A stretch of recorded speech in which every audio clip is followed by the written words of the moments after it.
Welcome to Watch Your Point Overtime, where we flesh out some of the issues we talked about in the main show and even bring up some additional issues. There was lots of energy here when we brought up the recent report outlining what was going wrong at the Houston Police Department that led to the shelving of 250,000 cases, and the recommendations that came out for fixing the problem. I suggested in my lead-in that nearly all of these suggestions will cost money. And Sue, you talk to the mayor pretty regularly, and for good reason. You're wise, and he appreciates your wisdom. I don't know about that, but look, I mean, when you vastly expand the civilian number of personnel to do jobs, so you put more folks out on the street, there's a big cost to that. But is that the cost of actually doing this job right? So here's what it's the can that's been kicked down the road by many mayors for a very long time because they didn't want to get into it with the police union. And the difference is, Mayor Whitmire has a very good relationship and very strong and knowledgeable with his time in the legislature as the chair of the Criminal Justice Committee, and with them. And when he came in and took a look at it, it was like, okay, I'm going to pick this can up, I'm going to crush it, and we're going to throw it away. There's no can, and we're going to start all over again. And I think he was very taken back and surprised by the 200,000 cases that he didn't even know about, because usually he pretty much knows what's there. He was very surprised by that, and I think so taken back about it by, okay, we have to stop this, we have to figure this out, we have to dismantle and we have to put this back together in a way to make a better police department and start moving forward. And there were some key things that came up. Nobody wants to fire officers. We may not have money to recruit more, but what happens is the civilians, which are your support system, they were being laid off, or they were leaving because they could go somewhere else and get paid more. So you have to look at when you're going to rebuild, you look at the foundation and the base, and you go from there and you go up. And I think bringing in this is his guy, this is his police chief, it's his, bringing him in, who had been in a bunch of different segments of public safety with many different ideas, rather than the insular ideas within HPD, is going to help rebuild the police department that we deserve and the police department that the officers deserve. Marcus, I didn't hear anything during the list of recommendations about culture change, which has been, I know, a concern of yours, that there needs to be a culture change at HPD. You want to take the ball and run with it? Well, look, it may not have been said, directly, but it was implied, right? What Paul mentioned was absolutely accurate. Part of culture change means changing the culture of communication, which there was a lack of. Part of culture change means change the culture of training or lack thereof. And I have stated for a number of years on this program that my number one of the top issues I have with police departments is the lack of core training in all areas. I keep referring to this document because it's incredibly important. When HPD was reviewed after the Goins incident, it laid out evidence of a lack of communication, a lack of training, a lack of interdepartment cooperation. It was all there. And rogue cops. And rogue cops. Right. It was all there. And you can't just look at people falsifying documents for a botched drug raid and think it's not important, because the falsified documents of overtime were there as well. And so all those things show that you have a systemic problem, a significant problem that has to be addressed. Now I got to get to the money, right? Because I hear the money, right? And there's probably going to be an ask for some money to address this. Sure. When our school district is suffering, the first thing we say is what? Can't throw money at it. When schools are not doing well, the first thing we say is can't throw money at it. When the city of Houston itself is struggling. We say, can't throw money at the problem. You got to get in there and figure out what's going wrong and got to fix those things. Well, I submit that the first thing we have to do is get in there and fix the things that are going wrong before we start throwing the money at the problem. Isn't it crazy that the Harding Street case is still out there? It seems like that was last decade. And, you know, Gary, jump in here. I'm going to go to Paul, and then Holly's going to close us out on this topic. The Hardings, that's part of the problem. Some of the cases just get stuck in the courthouse. The courthouse doesn't always move. The resources we need for criminal justice, psychological evaluations, lab reports, etc., are all get delayed because they're under-personal. They don't have enough personnel. It's a shortage.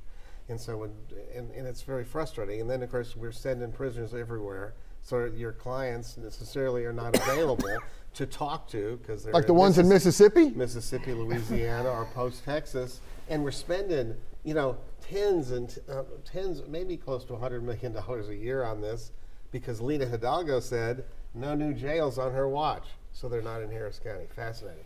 In terms of what I agree with what everybody said. This has been a problem for a long time. It's swept under the rug, and I, for years, have talked about being under-policed. We don't have enough police officers. The reason those cases didn't get investigated, there's not enough detectives. I mean, I have friends on the force. I talk to them. I deal with them almost on a regular basis. They need help. They can do as much as they can humanly, but, you know, investigating a homicide case is long. I have a case, a new one I'm working on. I got 1,500 pages of documents from the state, which had to all be developed by the police. And so you think about that and the number of homicides we had to have it in the Houston area, it's incredible. So they need more help. And Marcus is right. The answer first should not be just give us more money. Can we become more efficient? Can we move things around so we can do what we need to do? And then I go back to the first answer is not raising taxes on hardworking Houstonians. The first answer is start getting money back you've given away to Terzas and to Metro. You know, Metro that nobody virtually rides on. The Terzas who waste money on, you know, bus to nowhere, and even the county wasted money. You know, and I admire the efforts of Rodney Ellis to beautify the county and paint on the parking garage a beautiful, whatever, abstract. And it is very nice. It's pretty, but is that the priority for the county now? Do we have no other needs now? I suggest we do. All right, I'm sorry, but I want to question. The mayor ran on the possibility of connecting police departments. Is this not an opportunity for that? Is this not an opportunity? Consolidation. Yes. Yeah. And I'm not. You know, I was listening to you and I just thought this is a great. I think there are back discussions. It's not out here, but back room. But it's difficult. Real quick, here's the situation. Oh, I'm sorry. I think I want to tee this up. They're very competitive with each other. You know, consistently the polling rates public safety as the number one concern year after year.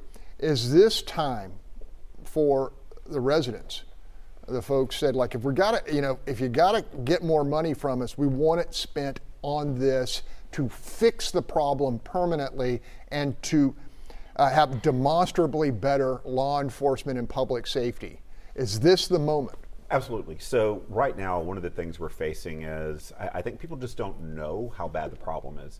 Right now, the prisoners that we're sending out, there's 1,026. We spent $52 million. That's $50,000 per prisoner to be serviced somewhere else. That's $50,000 that's going into that community. Someone in that community is taking our tax dollars and gaining a salary from that. At a minimum, we should be upset by that, but we're not.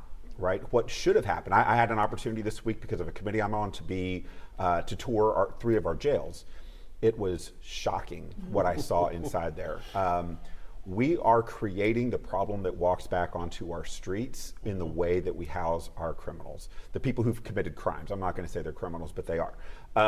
One of the things we have to figure out really quickly is, like, what are we trying to get out of the systems that we create, the tax dollars that we put in? If we say that public safety is important, our commissioners should be following that. Instead of UBI, Universal Basic Income, which has been proven in a study that was just released this summer to not work, right? The study said this doesn't work. And our commissioners are saying, but we still want to do it. It's like, but I'd like to smoke, Dad. Like, no, I'd rather you not, if that's okay with you. Put that money into a system where our officers can be more efficient.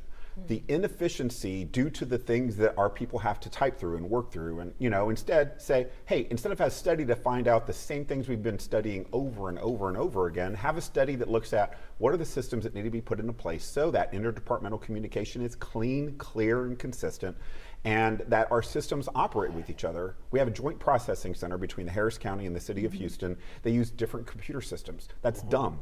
They have to shift back and forth. They don't know how that works. So why are we doing that, wasting people's time when we could fix that? And maybe we don't have to hire as many civilians because we've made it more efficient. Why aren't we using AI to help us comb through all these documents, find the things that are important? These are all the things that should be happening, but we're doing things on these feel-good, programs that most taxpayers don't care about. Holly, jump in here. Okay.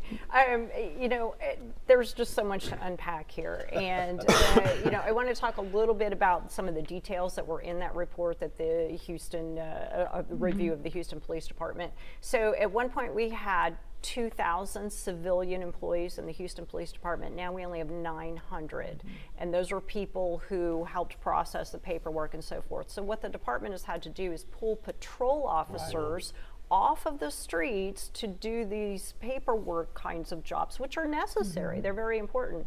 So at any given time in Houston, we have, I think, less than 300, maybe 200 police officers on patrol in the fourth largest city in the nation. And that is just egregious. And I understand we have different buckets for money, but the public also realizes that, we've got these art murals that are being put up, the metal sculptures and bands at the airport, and that's all wonderful. But we're not addressing these core services. We're not addressing public safety. We're not taking care of our streets, our flood infrastructure. That the part of the tax increase for the flood mitigation for the county, a lot of it is deferred maintenance. Yeah. That's, Commissioner Ramsey was talking about, we have neglected the existing flood infrastructure. We have not maintained it. Right. Wastewater so treatment plants. Part of the problem, right? Pretty important stuff. Exactly. Right. And as for the jail, it seems like it's purposeful neglect so that we can make an argument for not having a jail and pretrial incarceration. I looked at the jail statistics the other day as I was looking into some of the numbers that are floating around out there. And by and large, most of the inmates that are in the jail right now were arrested by Houston Police Department. It's like probably 75% or something. It's a huge number in contrast with what's coming from the Sheriff's Department. So, here we have the most active law enforcement agency in our region, and we're neglecting them. We also haven't talked at all about the Houston Forensic Science Center, which under the previous mayor's administration seemed to have gotten maybe neglected. I'm not sure what's going on there, but what does it take sometimes 2 years to we get have significant forensics? For getting the information. So now you're slowing down the system even more. You've got people in a jail. If we're going to arrest people and keep them incarcerated, and many of them do need to be incarcerated for a time, we're responsible for keeping them safe as well. And we're having the deaths in the jail. We've got drugs that are being smuggled in. We've got underpaid employees manning the jail. We don't have enough employees manning the jail. So I wanted to address something you said earlier in the show. I'm not against childcare for people who need it. Is that the county's responsibility? Is it the prime priority for county government? And I get it. I get what you're saying. And I said that just because I didn't want to dump on social services. Sure. But this is going to play into the point, right? There's a real estate phrase that I use in how I govern myself and my team, right? This is called highest and best use, right? You see a piece of property, you do the numbers to find out what's the highest and best use for that real estate, right? So when I'm governing myself with time, Marcus, is this the highest and best use of your time? And I challenge my staff, my core leadership, hey, is that the highest best use of your time? Is having police officers do paperwork the highest and best use of their time and talent, right? It shouldn't be, and those civilian jobs that you're mentioning should be taking care of that. Additionally, it applies to the county. while beautifying Harris County is very important, Absolutely. is this the highest and best use of the funds that we have available to us? And I say available because we don't have a lot of money available to us. And public safety is important. You know, I mentioned on this show about an issue I had at work with a guy that harassed my staff, and he got arrested, harassed me, got arrested, came back, and was already out on bond, right? For not on bond, with a warrant. Came back. Well, since that time, he's come back and threatened guests and my staff with scissors. Oh.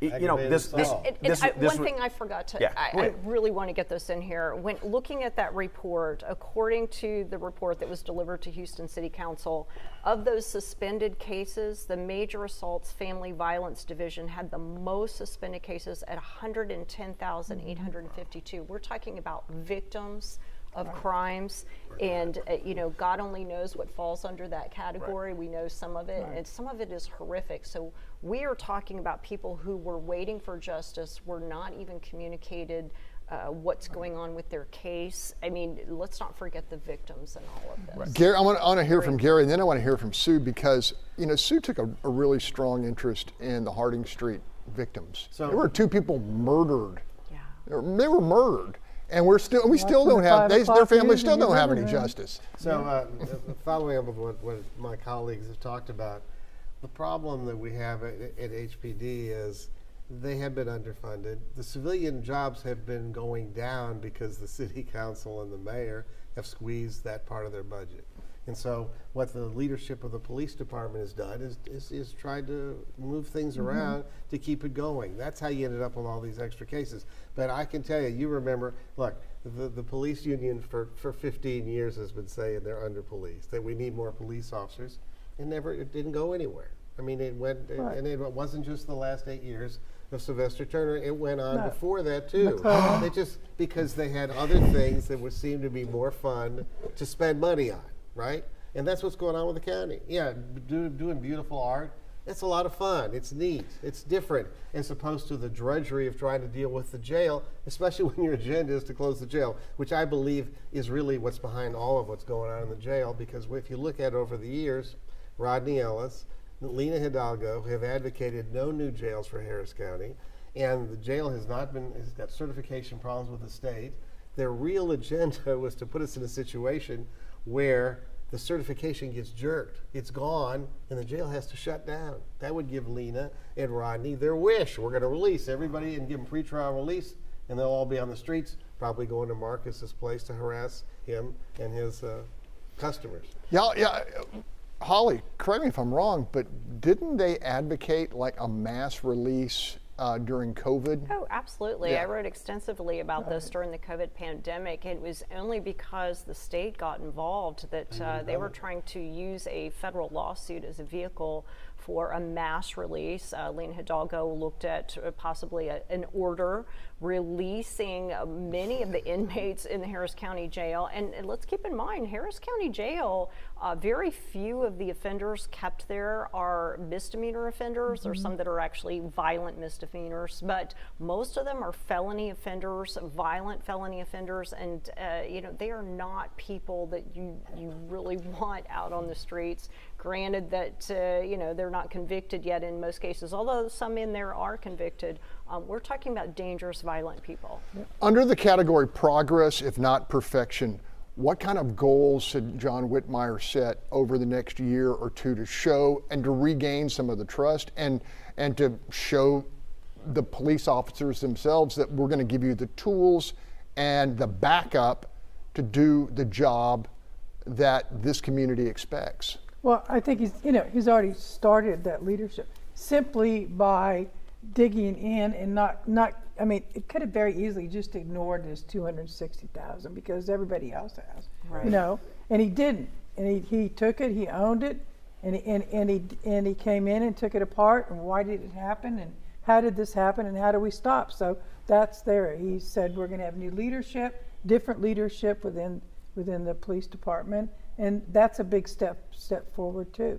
And then they did address the fact with civilians. You've got to bring civilians in to be able to do that kind of work that that he needs to I do. appreciated Whitmire bringing up the fact too that the previous administration spent COVID funds on a gun buyback program instead of addressing some of these problems. Right. That Wait, was that a city or a county? that was Both. city. City and Both. state. I thought we talked about it on the show, and I thought Yeah. I thought it was a waste. Hey, Gary, real quickly before I go back to Paul, does it appear the case backlog is being chipped away at? Well, we've added 3 new district courts. We're going to add 3 more, though the commissioners didn't give the DA's office any more personnel, so they're going to be They're stretched cutting a their little budget. thin. Right. With the highest caseload in the country We do. per prosecutor. We have specialty courts. We have retired judges now that are working in what they call ERD dockets, where they even put bond cases in there in one, and they have jail cases in the other, and those are designed to move the cases along. And in case they're going to trial, though, I'll tell you, I have a murder case that's 2 years old. It's set for trial in January. So you still have to wait. It can't interfere with your appearances here, though. No. No, but you have to go back Court's and not look open too. today. Look, we faced some horrific storms that took out. The DA's office had to pick up the Moved courts. twice, Right, moved the twice. courts were shut down. They had to move people in the jail. I mean, some of it, a lot of it's been poor management, but some of it has been having to manage a disaster and rebuilding instead of What I keeping a couldn't understand department. about, as essential as a record management system is, and to have this dinosaur remain for year after year after Which year went down after year. last week. Well, the no, county. that's not the only computer system went down. Last week, or the week before, the mainframe at the county went down, which is like over 10 years old, which meant no prisoners could be brought to Right. court and nothing could get done. Right. So Okay, I want to go to Paul and use that term again, progress, not perfection. As an advocate for public safety, what do you hope to see done in the next, say, 24 months? I think the upcoming election for DA is going to be very important. Sean Tier's going to win, and when he wins, one of the things that I think the community has to figure out with him is how to align the DA's priorities in alignment with what the county commissioners are giving him for funding to clear the backlog. That's, I think, critically important. If there are innocent people, they need to go free faster, and everybody else needs to get processed and moved into the system. And then to realign where we're spending our time, energy, and money on what to do with our criminal backlog. We have to clear that. We have to get people through the system. But on top of that, I think the thing that we're concerned about on the victim side is where are the victim services that are happening around all of these terrible losses that are happening. Right now, the system doesn't work as effectively as it could. And I'd like to see that get better. Well, and to disagree, there's an election. Simon, who's running as a Republican, is a good candidate. He is. could win. But the problem for Tier is a couple of things. Number one, he took money from the radical left Soros gang that is anti-police, anti-law enforcement, anti-incarceration. He's going to have to square that with if he gets into office with actually representing the citizens of Harris County. The other problem is the county commissioners have squeezed the DA's office for years. It ain't changing. Yeah, they're dropping $175,000 in the budget for this coming year. Right. Yeah, Yeah, They're, and- they're and not the going to question change is that, why? and they need more personnel because their idea is if you have less prosecutors, you're going to have less crime. Right. If you have less police, there's less crime because you can't arrest No, people. it's less crime accounted for. It's not Okay. stopping the Yeah. crime Okay, from happening. that's good. You're It's right. just it's Right. it's It's like just being cooking your shut. numbers. It's just Yeah. so shoving it then under. You're cooking the Right. Well, books. just like HPD and the distant Exactly, cases. exactly. Oh, our crime rate went down. Yeah, Which because you got some of those- 200,000 cases in And the some of drawer. those cases will not be able to be prosecuted because they've expired the statute of Exactly. limitations. So we all agree. Here's a question. Final minute. Because we're talking about the problems that we have with the criminal justice system, the problem that we're having with keeping the streets safe. If the county uses the money the right way, if the city pulls money from Metro, from TERS, and uses it the right way, do we still have enough money? That's the real question. I would never have suggest enough, we but do. Right, right. You can make a difference. Oh, I We think can it try. makes a And huge and difference. and We're the talking question billions of is dollars. to and the reason I ask that Final is because thought. if we want to be safe,